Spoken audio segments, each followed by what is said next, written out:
Hello everybody, this is your host Gabriel Phoenix and welcome to another wonderful day. Today we got some, you got it, we have some Rise of Warlord. Play it!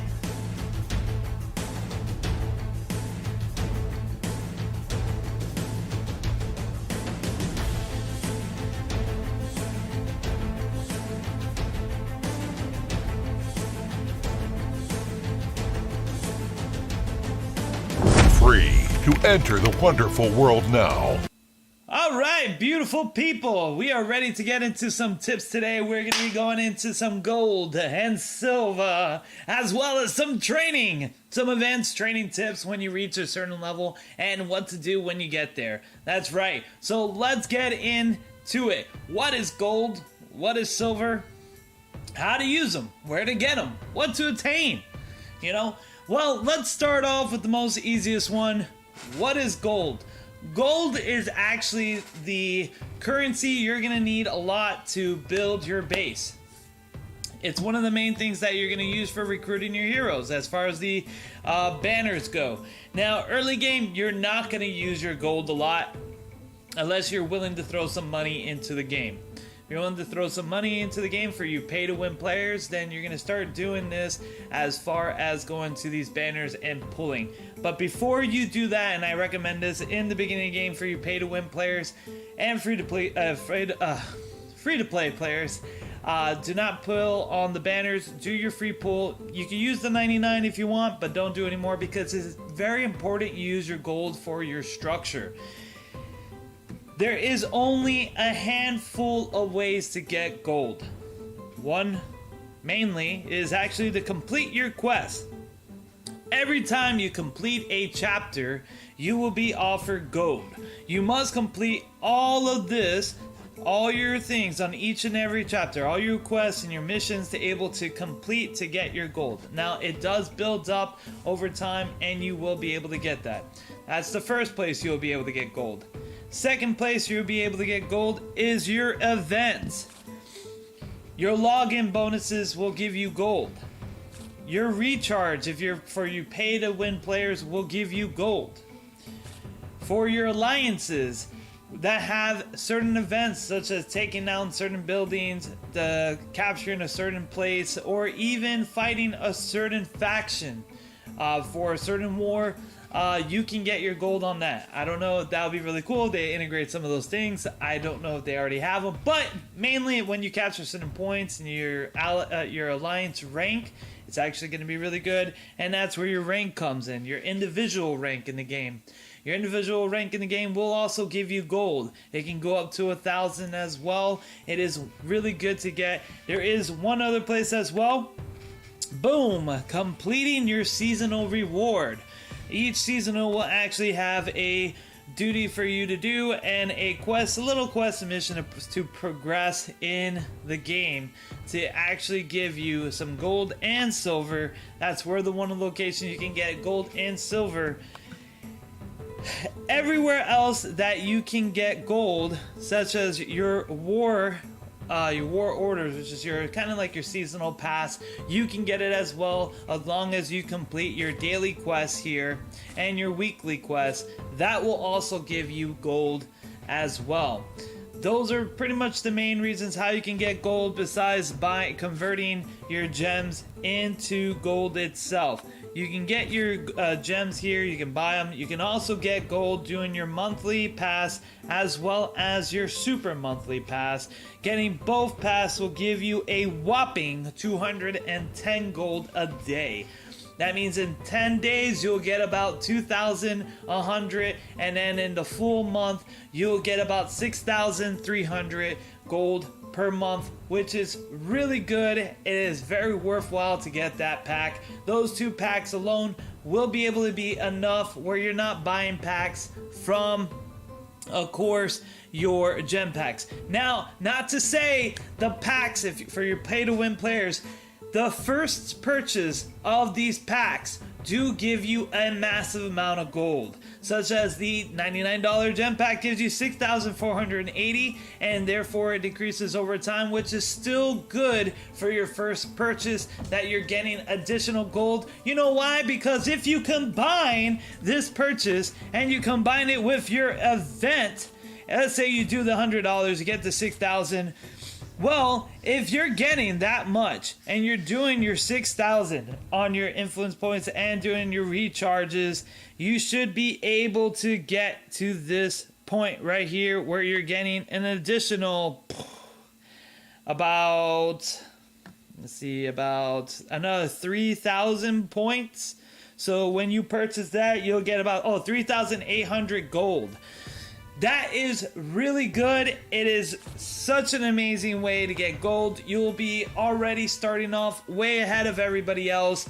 It is something that will get you pumping and rolling. Now, just because it is gold, you free-to-play players don't get distressed and like, whoa, I gotta pay money to be able to play the game. No, you do not, because it doesn't matter how much gold you have if you don't have the resources or land.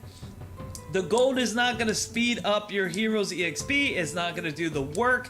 This game does require time. The more time you put in the game, the better you do.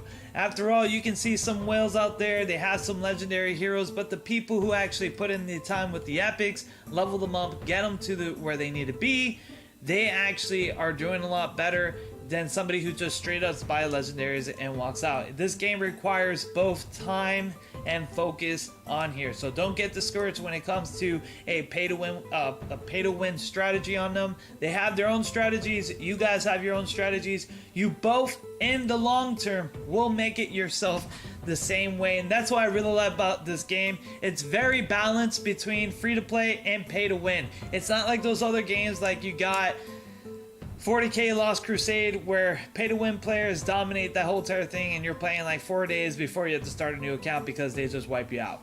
This actually will help you because the alliance, that's where the big thing about the alliance that goes in here, and that's what's going to really help you earn those gold by combining your strength with other people, building alliance. After all, a single king who has wealth cannot be alone, for he will fall, because the people are many. I'm glad you like that quote. Anyways, back to the tip, and then we were saying this is another strategy you can use. It's called silver. Silver, for you free-to-play players, this is your best friend. Silver is going to be your best friend, and that's where you're going to go. We already know silver, what is it used for? One of the main purposes it's used for is to recruit. Now, later down the road, once you get your epic heroes, you're not going to use the silver so much to recruit. You're going to use the silver to actually start training your heroes. You're going to start training your heroes.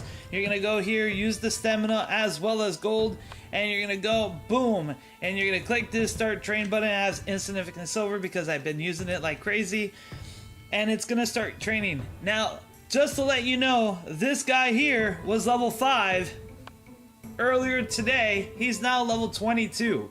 That's how good the training is, but it does slow down. Like my Gilgamesh here, been already through a series of training. He's only about 25, and I already spent a good amount of silver to get him that way. Sorry guys, my nose is itchy, you know. Just talking all this money and gold and silver kind of brings on a sense of euphoria. So, part of the training camp is that you're going to be putting in here. You're going to put 3 heroes. I would recommend any hero that's level 5 and under, I would say level 23. Any heroes that are under 23, put them in here, boom, boom, boom.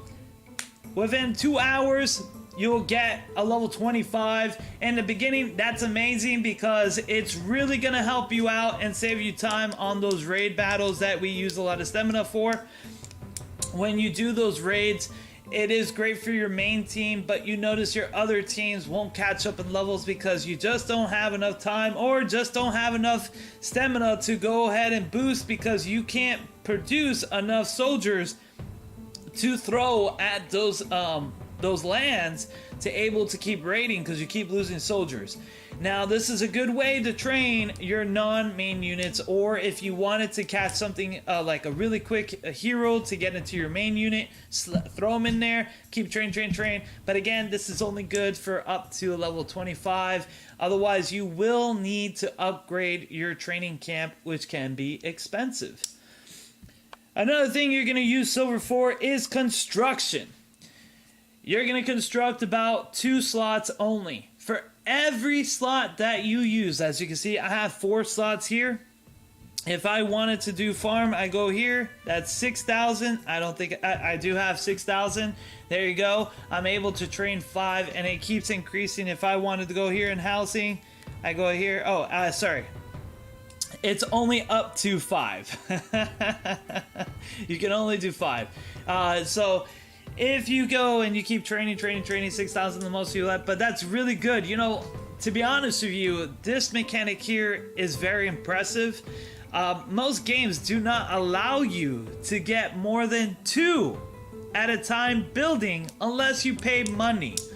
But Rise of Warlord does allow you to actually train your buildings.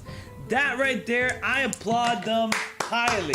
That is really good that they do that, and it makes my life a lot easier. I'm telling you folks, this thing is very useful. It does cost silver. Make sure that, like I told you before, make sure you have 70 to 50,000 of silver always on hand. I don't have it because I was just, you know, playing around and leveling up things and having too much fun. But that is something that you can do, and it is something that is great. And I know everybody's excited to start the new season, and these tip videos are going to help you because some of you veteran players, maybe you haven't played a long time, where you're starting from the beginning and you forgot because you've been having your buildings all fully built out and you're like, man, I don't remember. And that's why I'm making these videos, to help both new players and veteran players, just as a freshen up, so that way you guys can just remember, like, yeah, I remember doing that. Okay, yeah, that's what I got to prepare for. So, like I said, another important way to get silver is the house. I said housing in the previous video. This is where you're going to get your silver per day that you're going to get on a daily task. That right there is really useful, is very helpful. And what we're going to do is we're going to go back here and we're going to look at these forge. Now you're going to also use silver to make your forges cards. For your equipment, you're going to need some materials, of course, that's required, and that's how you're going to be able to use that. It's another thing that you're going to be able to use silver for. Another thing that you're going to need silver for is skills. Every time you convert a, such as if I wanted to go here and I wanted to learn this, if I wanted to do that, it's going to cost me a unit card and some silver as well. And as, that doesn't cost silver. This is going to cost me a unit. That's not the right training. Ooh. Oh, there you go. It's actually, it's the skill itself.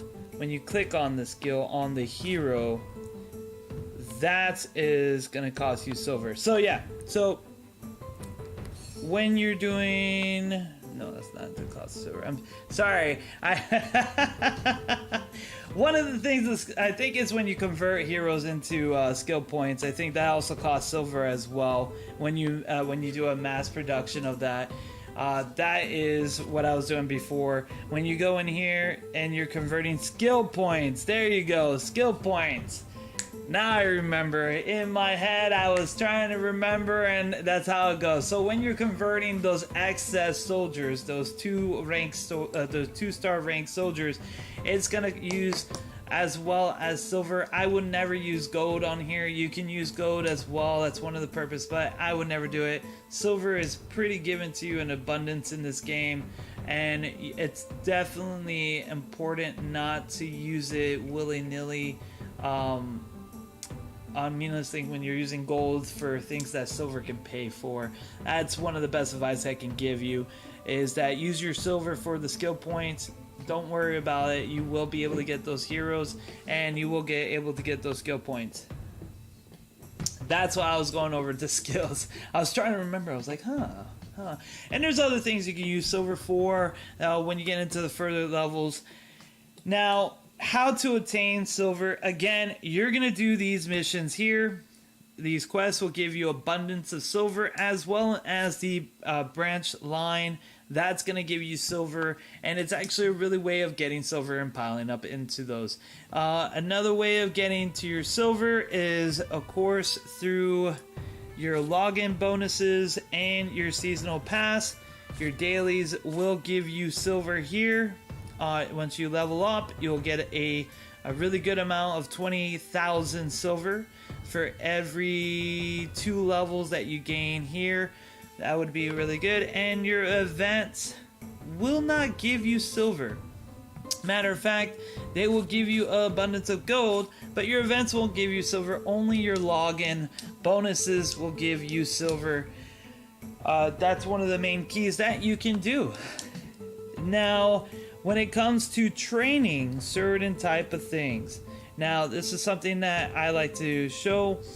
You have multiple trainings of heroes. You have training for certain aspects. Oh, and also you can also earn silver through here as well. Before I forget, we showed that earlier. The season rewards, you can also get silver. That's another thing, another way you can get silver. But when you're training for your troops, as well as, and we're gonna go into training because I had a person in my Discord who asked some questions. He asked a lot of questions, and he actually made me realize that not enough is focused on how to train your heroes or how to train your troop types, and how to get them better, because you're trying to focus on building here.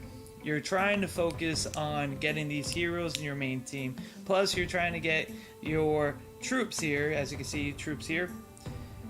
And you're trying to make sure everything works, right?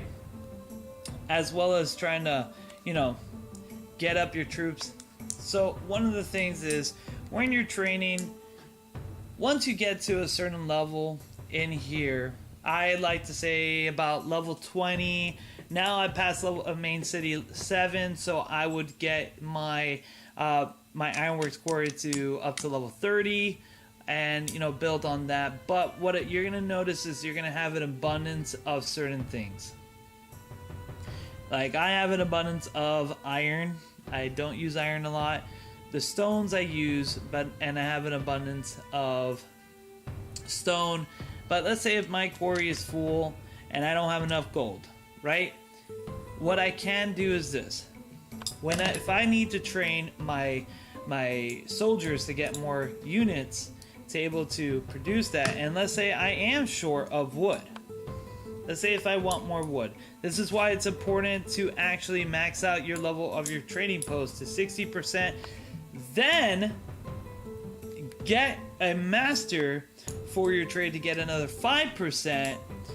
And if he has a skill bonus, you can get up to 70%, which is really good if you are training that skill for Nadimus.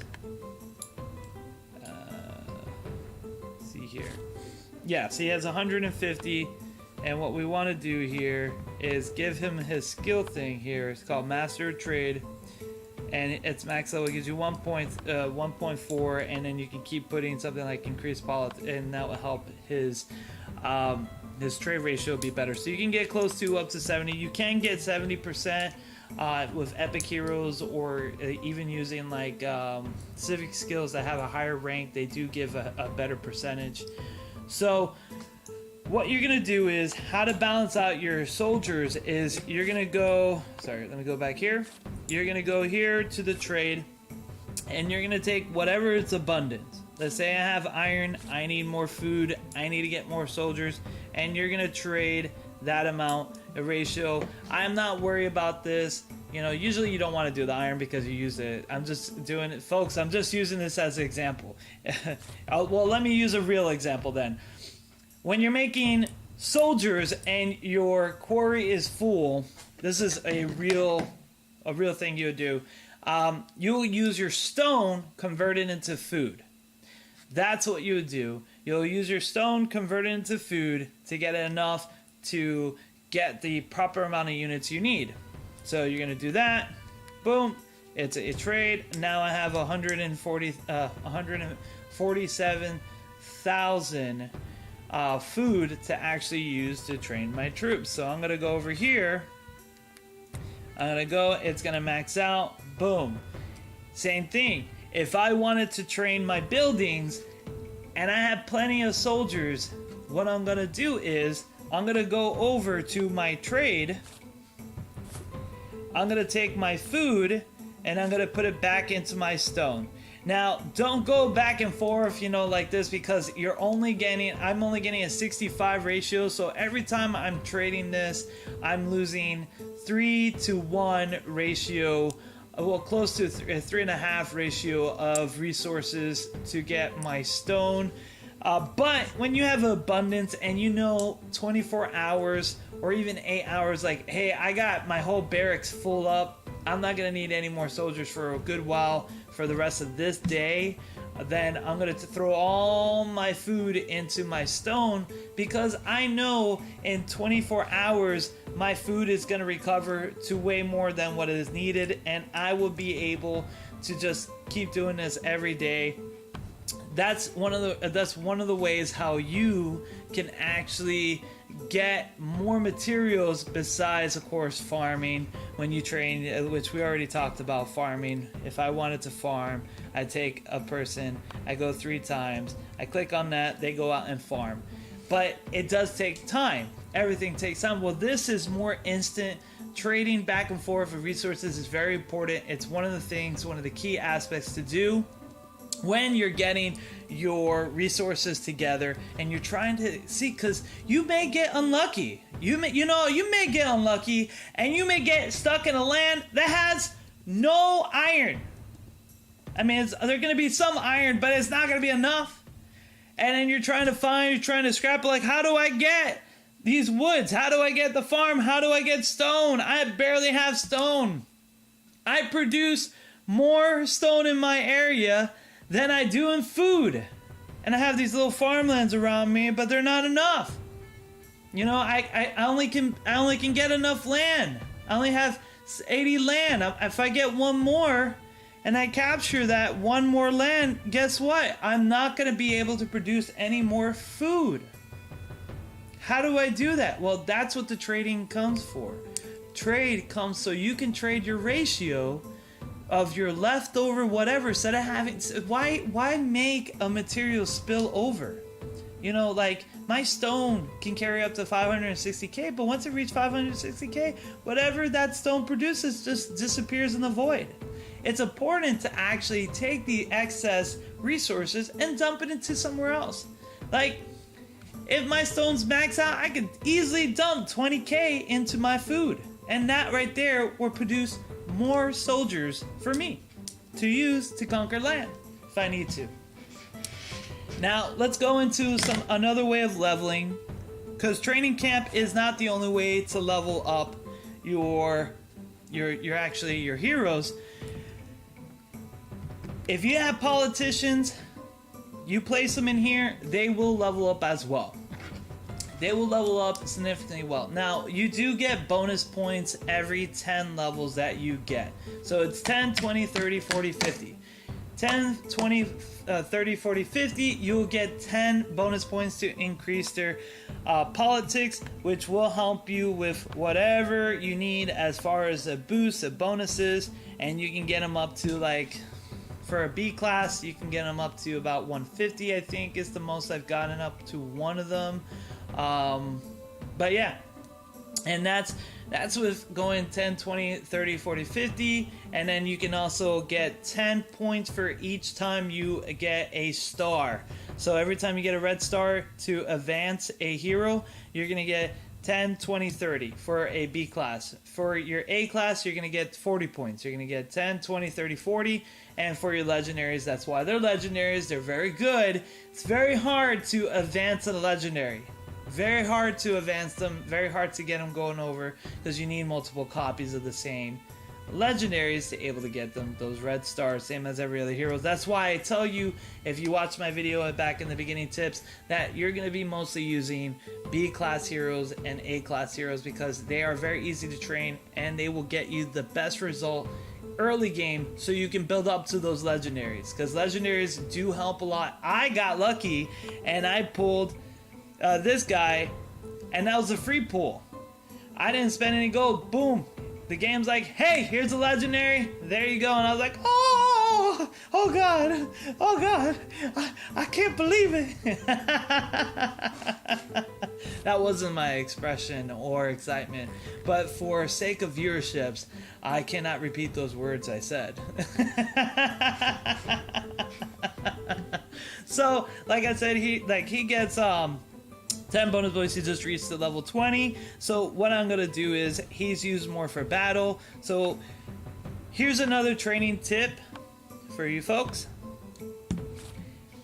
what to train as far as strength, what to train as far as intelligence and defense. So let's look at him again.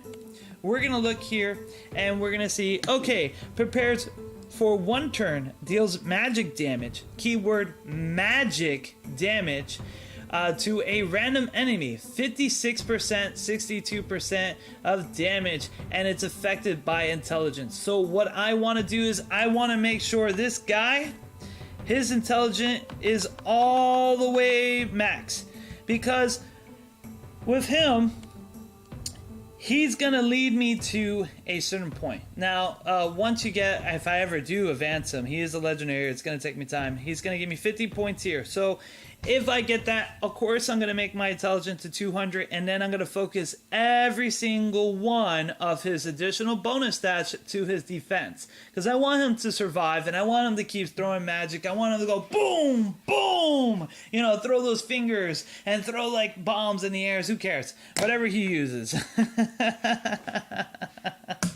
Now, let's say your character is a strength type hero. So what you're gonna see is, how do you want to build the strength, is actually go prepare for 1 turn, remove buff for 2 enemies, then deal physical, that's the keyword, physical damage, 200% affected by strength. So this is letting me know, when I boost him, I want to boost up his strength. This hero, I want to boost up his strength, give him a little defense, because he is my combat unit. This is what I want to do. So there's 2 things you want to see, is it defense or speed.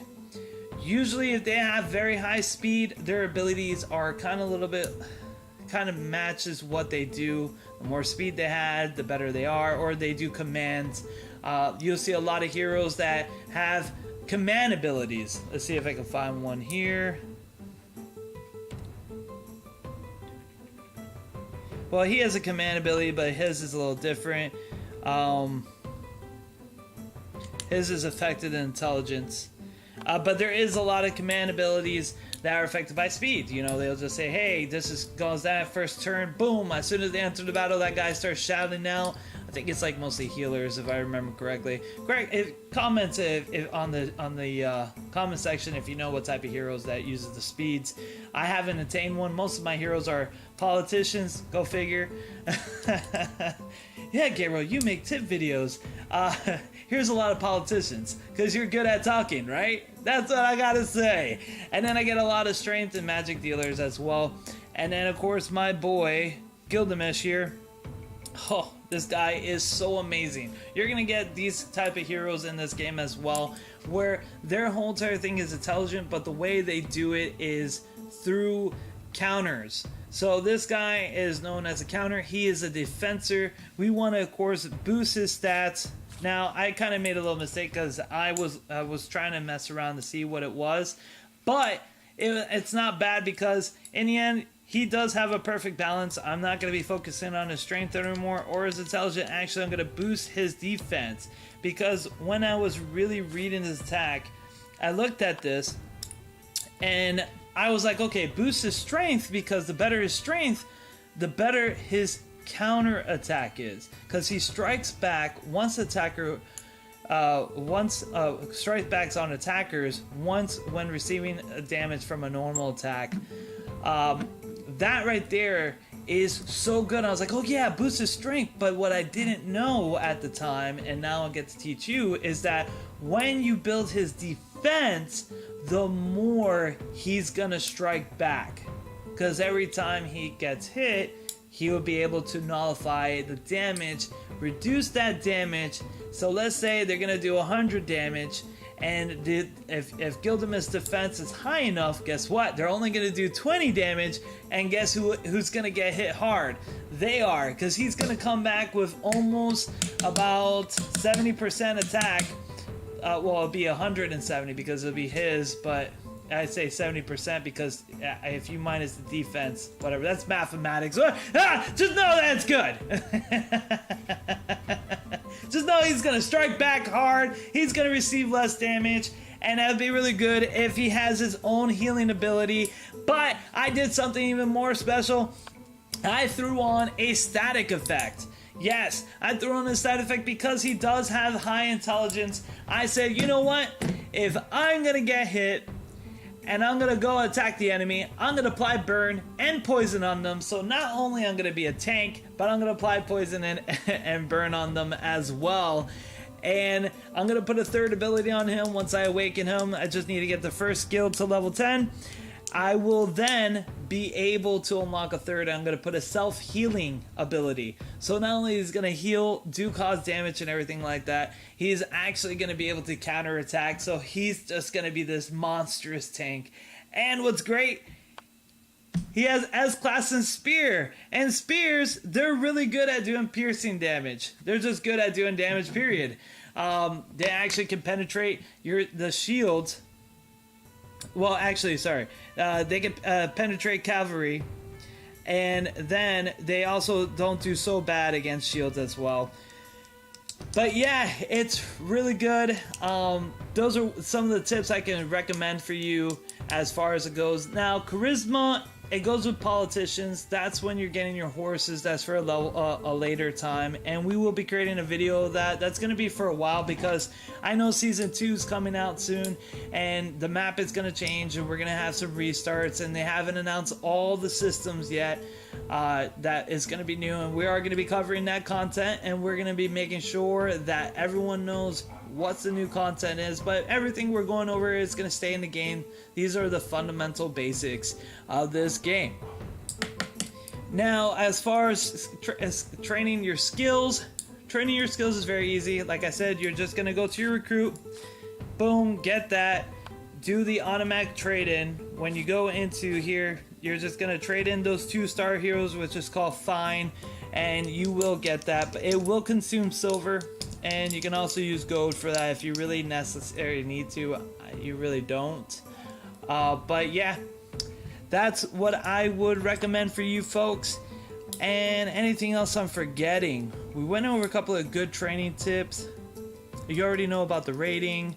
And that's it, actually. I think that's it for now. And yeah, we went over there. Now you know where to get gold, silver, and how to train to make yourself so bad that you're gonna be so good in the end.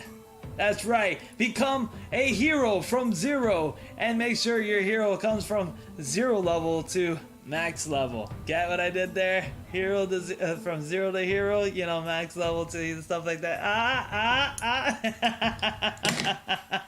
Well, thank you all for watching. This is a wonderful day. God bless all of you. This is Gabriel Phoenix signing out. You all have a wonderful day and enjoy yourself, and I hope you enjoy this training video. See you later and goodbye.